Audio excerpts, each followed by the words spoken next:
This is the Amelia Earhart birthplace in my hometown of Atchison, Kansas. She was born here on July 24th, 1897, in the home of her grandparents, Alfred and Amelia Otis. This is the front entryway as you enter the home on the right. It is filled with beautiful paintings and sculptures of the famous woman pilot. Amelia has been the subject of many artists over the years. She was truly an inspiration to a lot of people, no matter what their occupation. This is a picture of her grandfather, Alfred Otis. The Birthplace Museum has a lot of memorabilia, not of just Amelia, but of many famous women pilots, both past and present. This is a hat, scarf, and goggles worn by a female pilot by the name of Ruth Nichols. And a pair of flight pants as well.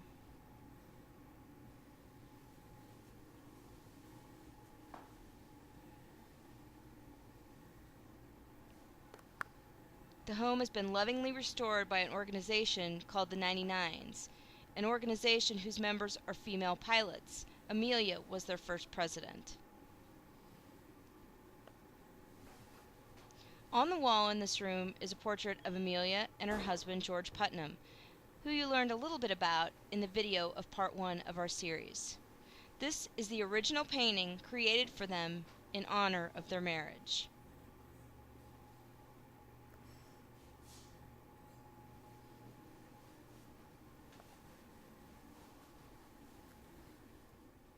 On an adjacent wall is their original marriage license.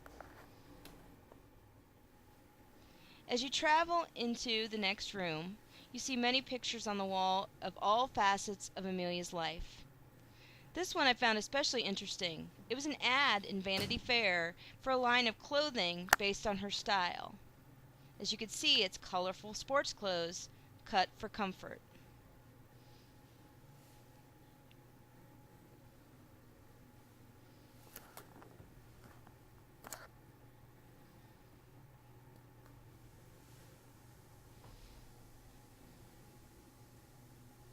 As you can probably read, this famous picture was taken before her first transcontinental flight in 1928. I find it interesting it points out that she is still wearing pearls. This picture was taken not long after she received her first pilot's license. The pictures also include several family portraits.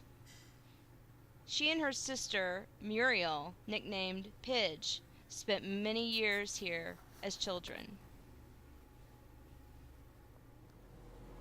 As you travel across the hall, you come into the front parlor with its original wood fireplace. This is also a sitting room adjacent to the parlor.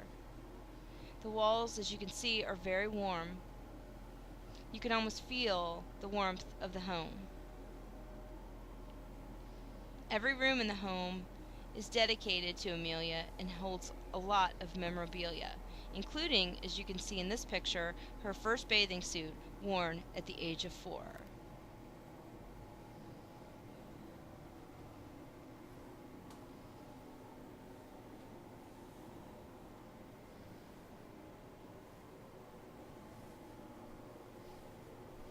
From this room, we travel into what was the pantry area of the kitchen.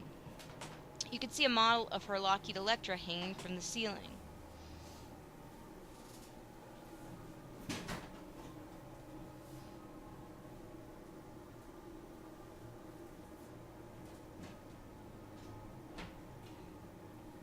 The clear window pane glass in these doors suggested probably this is where you might keep dry goods. And we move back into the sitting area and on into the front parlor.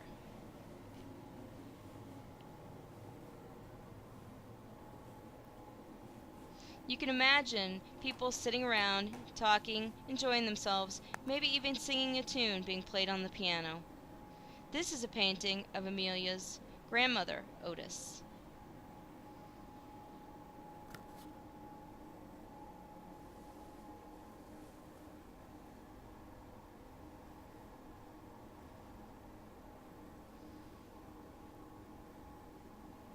Every room is filled with pictures of Amelia.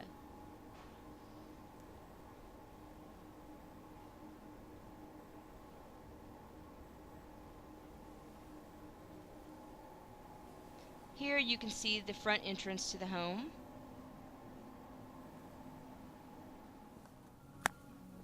As you move on to what is the kitchen, you'll see many interesting items, such as this handprint of Amelia. You see it dated June 25th, 1933.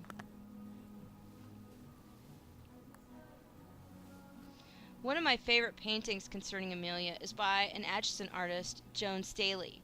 This is entitled When. As you can see, it groups the childhood Amelia with the adult Amelia and the birthplace in the center.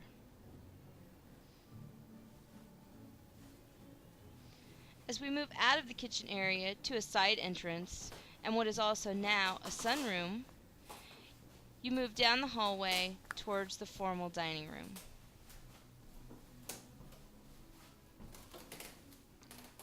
The formal dining room is a beautiful area, once again with nice warm colors on the walls. You can almost imagine big family dinners at the holidays. One of my favorite things about this room are the beautiful stained glass bay windows on either corner.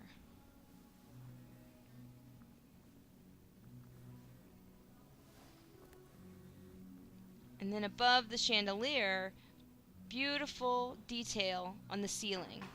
Not the kind of thing you see in most homes today.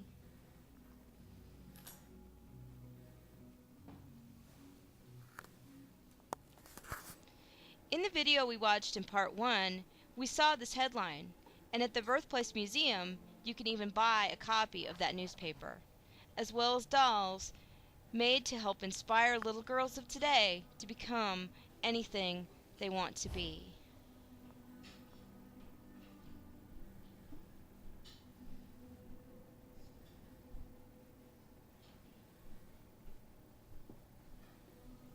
I'm ready whenever you are. Okay. Go ahead.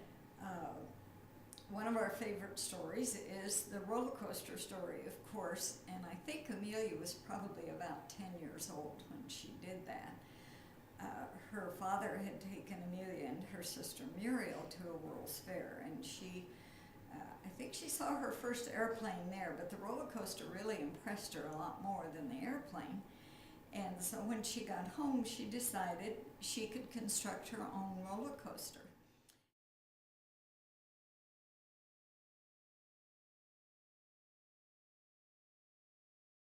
And so they had a shed or a small barn that she could get up on, and she put planks together and made a track, and then she made a box.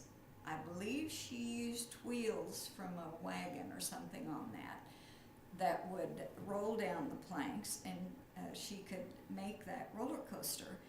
I talked to a gentleman here in town. I can't even remember his name now, but he'd had his 100th birthday when he told me this story. And he said he saw Amelia's roller coaster and she had put a curve in it.